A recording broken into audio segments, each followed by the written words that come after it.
साल 1974 में 18 मई को परमाणु प्रशिक्षण हुआ। ये भारत का पहला परमाणु प्रशिक्षण था। उसके बाद 11 से 13 मई 1998 को दूसरा परमाणु प्रशिक्षण किया गया।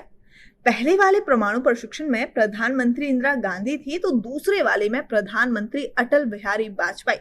पर प्रशिक्षण तो प्रशिक्षण होता है, दोनों का अंतर क्या था? वो किसे क्या दिखाना चाहते थे? वो किस तरह की ताकत को हासिल करना चाहते थे? क्या वो पाकिस्तान या चीन को डराना चाहते थे, या फिर दुनिया में अपनी शक्ति का प्रदर्शन करना चाहते थे? आज हम इस पर बात करेंगे और आपको सबके जवाब भी देंगे। आज हम बात करेंगे भारत के उस ऐतिहासिक दिन की, जिसको याद करके भारत का हर एक नागरिक गर्व महसूस करता है। सबसे पहले बात करेंगे पोखरण 1 की, यानी स्माइलिंग बुद्धा परमाणु प्रशिक्षण। 18 मई 1974 को राजस्थान के पोखरण में शांतिपूर्ण तरीके से परमाणु विस्फोट किया गया। टेस्ट को नाम दिया गया स्माइलिंग बुद्धा, क्योंकि उस दिन बुद्ध पूर्णिमा थी। ये एक फ्यूजन टेस्ट था। इसे जमीन के अंदर कई फीट नीचे किया गया था। कहते हैं कि इससे 12 किलोटन TNT जितनी ऊर्जा निकली थी। हालांकि इसके यील्ड को लेकर काफी विवाद भी हुआ था। ये एक न्यूक्लियर फ्यूजन वाला टेस्ट था, यानी किसी भी एटम के न्यूक्लियस पर हल्की ऊर्जा वाले न्यूट्रॉन से हमला करके उसे 2 टुकड़ों में बांट देना। इससे बड़ी मात्रा में ऊर्जा निकलती है। आमतौर पर इस तरह के रिएक्शन को न्यूक्लियर फ्यूजन रिएक्शन कहा जाता है।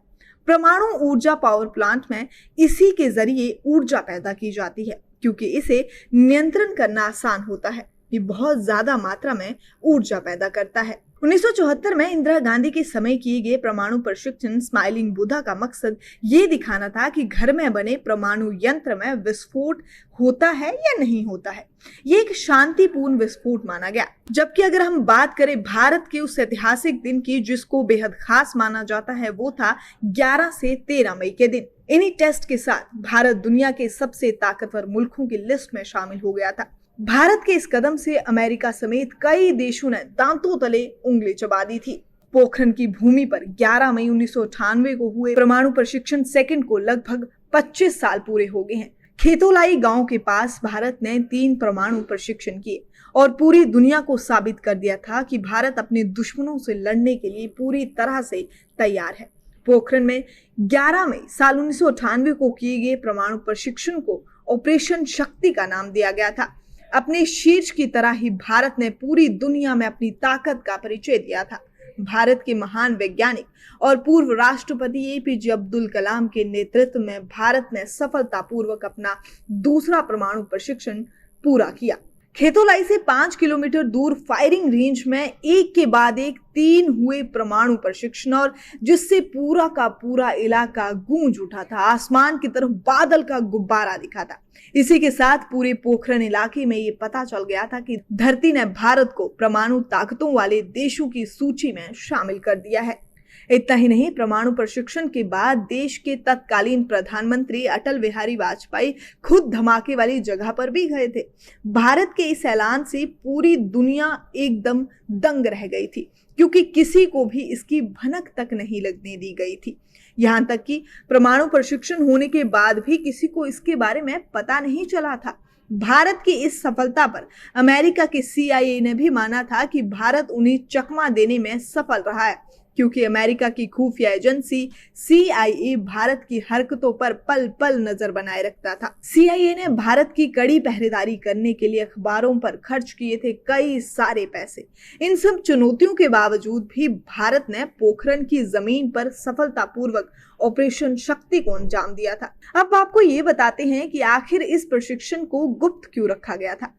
परमाणु प्रशिक्षण सेकंड को बेहद गोपनीय तरीके से अंजाम दिया गया था कि किसी को भी इसकी भनक तक नहीं लग पाए। परमाणु प्रशिक्षण को गुप्त रखने के पीछे की यही वजह थी कि अमेरिका नहीं चाहता था कि भारत परमाणु शक्ति संपन्न देश बने। दरअसल साल 1995 में भारत ने परमाणु प्रशिक्षण करने की योजना बनाई थी, लेकिन अमेरिका नहीं चाहता था कि उसकी भारत बराबरी कर सके। साल 1995 में हो रहे परमाणु प्रशिक्षण को अमेरिकी सैटेलाइट और खुफिया एजेंसियों ने पूरी तरह से उन पर पानी फेर दिया था। भारत ने उससे सबक लेकर इस प्रशिक्षण को एकदम गोपनीय रखा। इस प्रशिक्षण के लिए देश के वैज्ञानिकों ने भी फौजियों के कपड़े पहने थे और उन्हें सैटेलाइट से पहचाना भी नहीं जा सकता था। सभी वैज्ञानिकों को कोड नेम दिए गए थे। एपीजे अब्दुल कलाम को मेजर जनरल पृथ्वीराज का नाम दिया गया था। भारत में 11 मई को दोपहर 3:45 पर 3 टेस्ट किए गए। ये 1998 के परमाणु प्रशिक्षण का ही परिणाम है कि आज भारत ITER में भागीदार है। ये एक ऐसा प्रशिक्षण था जिसको भारत के इतिहास में हमेशा याद रखा जाएगा और 11 मई से 13 मई के ये दिन भारत कभी नहीं भूल पाएगा।